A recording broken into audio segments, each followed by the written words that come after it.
Hello बच्चों, मैं हिंदी अक्षरों को अंग्रेजी में कैसे लिखें इसमें हम पढ़ रहे थे। हिंदी नामों को अंग्रेजी में कैसे लिखते हैं आसान तरीके से, है ना। अब देखिए, हम आगे के नाम लिखने सीखते हैं। जैसे मान लीजिए पिंकी है, पिंकी का पी हमने लिखा। अब इसकी मात्रा आगे लगी है, इससे हमें कोई मतलब नहीं है, हमें केवल मात्रा देखनी कौन सी है। मात्रा कौन सी है हमारी? छोटी की। और छोटी के लिए हम क्या लिखते हैं? अब देखिए, अंक की बिंदी हमारी ऊपर लगी, लेकिन लगी किस पे है? प पे लगी है ना। तो हमारी पहले क्या आएगी? अंक की बिंदी के लिए हम क्या लिखेंगे? एन। ना के लिए और अंक की बिंदी के लिए हम क्या लिखते हैं? एन। लेकिन अंक की बिंदी के लिए भी एन लिखा है और ना से नल के लिए भी हमने एन लिखा है। अब देखिए, क के लिए हम क्या लिखेंगे? के। उसके बाद बड़ी की मात्रा के लिए हम क्या लिखेंगे? आई, क्योंकि मैंने बताया था आपको बड़ी की मात्रा के लिए डबल ई या आई लगाते हैं। अगला देखिए, मीना। मीना के लिए हम माँ के लिए क्या लिखेंगे? एम। और बड़ी की मात्रा के लिए क्या लगाएंगे? Double E. ना के लिए एन और आ का डंडा के लिए ए। इसी तरीके से सुधा देखिए, स के लिए एस, छोटे की मात्रा के लिए यू, बताया था ना, छोटे की मात्रा के लिए यू लगता है। ध के लिए हम क्या लगाएंगे?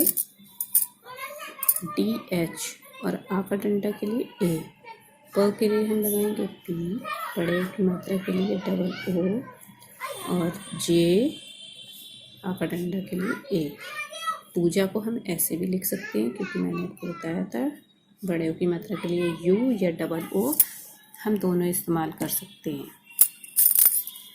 नेहा, नेहा के लिए हम लिखेंगे एन। ए की मात्रा के लिए हम लिखेंगे ई और हा के लिए एच और ओ का डंडे के लिए ए। नैना, ना के लिए हम एन लिखते हैं। ए की मात्रा के लिए क्या बताया था मैंने? ए आई बताया था ना, ए की मात्रा के लिए ए आई। इसके बाद ना के लिए हम लिखते हैं एन, आ का डंडा के लिए हम लिखते हैं ए। लेकिन ये नाम बनाने आपको तब सीखने हैं जब आप ये अक्षर अच्छे से याद कर ले। आपको 2-4 दिन तक ये अक्षरों को खूब अच्छे से याद करना है और फिर आप नाम बनाना शुरू करेंगे। देखिए, एस को हम सोनू के लिए हम लिखेंगे एस। स के लिए ओ की मात्रा के लिए हम बनाते हैं ओ और ना के लिए एन और यू, बड़े ओ की मात्रा के लिए यू, ये बन गया सोनू। ऐसे सौरभ, एस। ओ की मात्रा के लिए हमने क्या लिखा था? ए यू या फिर ओ यू, है ना। और रा के लिए हमने क्या लिखा था? आर।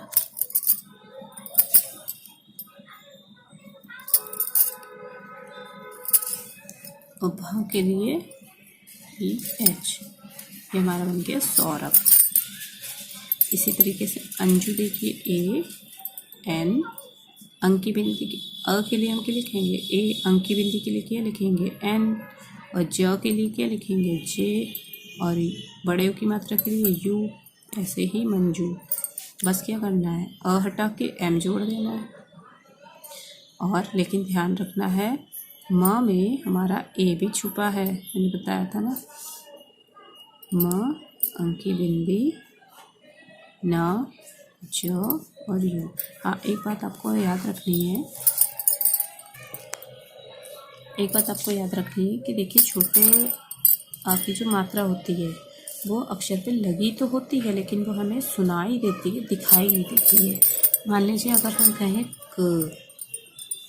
क बोले और अगर हम बोले का,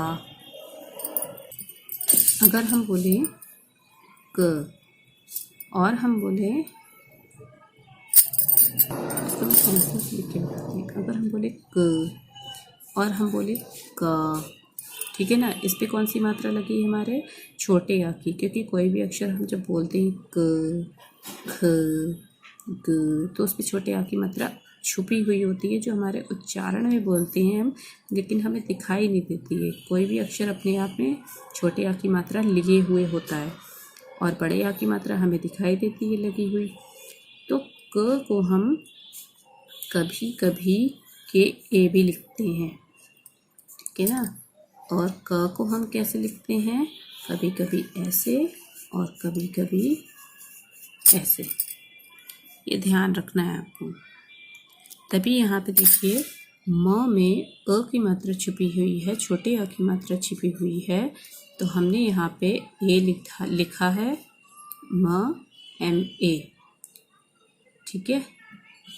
म ए हमने इसीलिए एम के बाद में ए जोड़ा है, क्योंकि हमारे किसी अक्षर के पीछे छोटे अ की मात्रा छुपी हुई होती है। बस हम कहीं कहीं पे लगाते हैं, इसे कहीं कहीं पर नहीं यूज़ करते हैं, स्किप कर देते हैं।